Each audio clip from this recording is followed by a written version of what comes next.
Assalomu alaykum hurmatli ustozlar. Demak, 6-sinf 2-qism matematika mashq daftaridan 3 dona misolimizni birgalikda ko'rib chiqamiz. Masalamizni quyidagi rasmda to'g'ri burchakli 3 burchak tasvirlangan deyapti. A da aytyapti, 3 burchakning yuzini toping deyapti. A. 3 burchakning yuzini topamiz. 3 burchakning yuzi S 3 burchak barobar bizda nima edi? 1/2 A H. Ya'ni 1/2 ko'paytirilgan 10/6 ko'paytirilgan 6/4.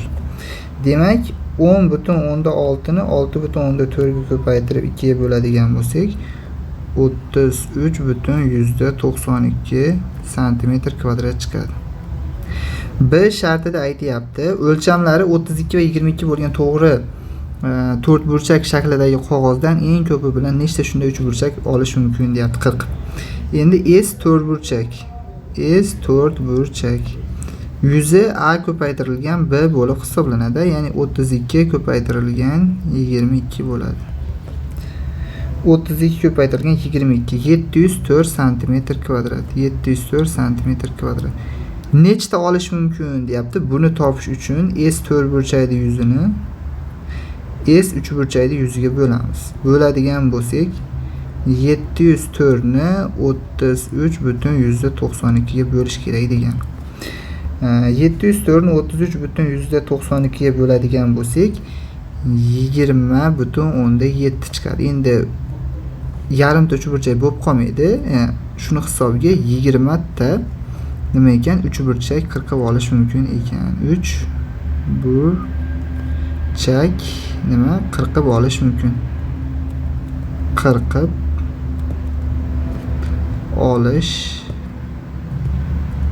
mumkin. Endi 4-masalamiz. Billur vazaning narxi 15% ga oshdi. Shundan keyin uning narxi 135 ming so'm qo'shilgan. Shundan keyin uning narxiga 135 ming so'm qo'shilgan bo'lsa, vazaning narxi oshgandan so'ng qancha bo'ldi deyapti. Demak, 15% oshsa, narxiga 135 ming so'm qo'shilar ekan. Demak, 15% ga oshsa 135 ming so'm qo'shiladigan bo'lsa, 15% 135 ming so'm.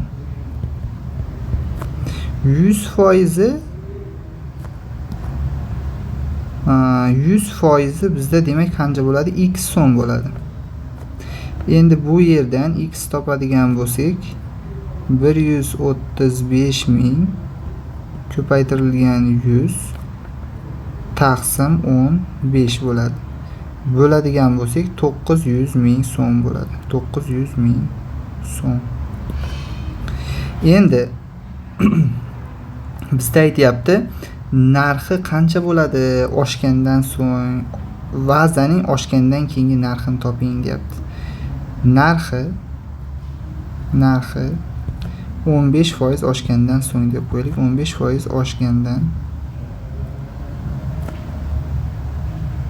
so'ng 15% oshgandan so'ng 900 ming. Dastlab 900 ming bo'lgan narxi. Endi unga 135 ming qo'shilyapti. Jami 1,35 ming so'm bo'pti vazani narxi. So'm ekan. 3-misolimiz. Do'konda futbolkalar quyidagi maxsus chegirmalar asosida sotilishi e'lon qilindi. Maxsus chegirma. Chegirmasiz narxi 150 ming so'm ekan. 6 ta futbolka sotib olib, yana bitta futbolka uchun 35% chegirmaga ega bo'lish mumkin ekan. 6 ta futbolka sotib olsangiz, 7-siga nima ekan? Demak, sizda 35% chegirma bor ekan. Endi 15 ta futbolka sotib oldi. U jami qancha pul to'lagan deyapti. Endi 6 ta ko'paytirilgan 150 ming so'mdan bo'lgan. Endi plus bitta ko'paytirilgan qancha bo'lgan? 150 ming ko'paytirilgan 35% bo'lgan. Plus yana 6 ta ko'paytirilgan 150 ming bo'lgan. Plus yana bitta ko'paytirilgan 150 ming ko'paytirilgan 35% bo'lgan. Jami 14 ta futbolka sotildi. Endi bir dona futbolga qolyapti. Bu qancha bo'ladi? 1 ko'paytirilgan 150 ming so'mdan bo'ladi. umumiy hisoblaydigan bo'lsak, jami 2.055.000 so'm ekan. 55.000 so'm nima qilibdi? Pul to'labdi.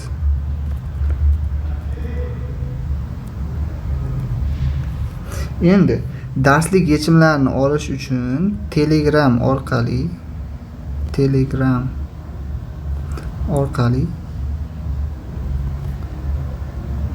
kuchukcha katta I 7480 ga nima qiling, yozing. Videoga like bosish va kanalga obuna bo'lish esdan chiqmasin.